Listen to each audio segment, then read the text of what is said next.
İnsanlar o kadar vefasızdı ki yatarak gecəni tənha bırakır.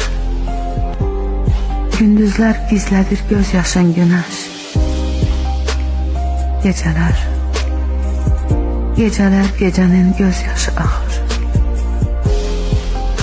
Mən çəkib əlimi qara telinə, onun təkliyinə həmdəm oluram. Gündüzlər hamı tək, sadə biriyəm.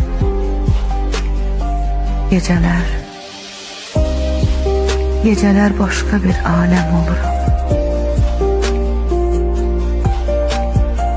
Gözümün giləsi böyüyür biraz karanlığa qərb olur ürək.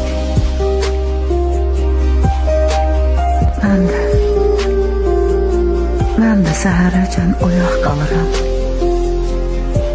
Gecə qalmamaq üçün mənim kimi tək.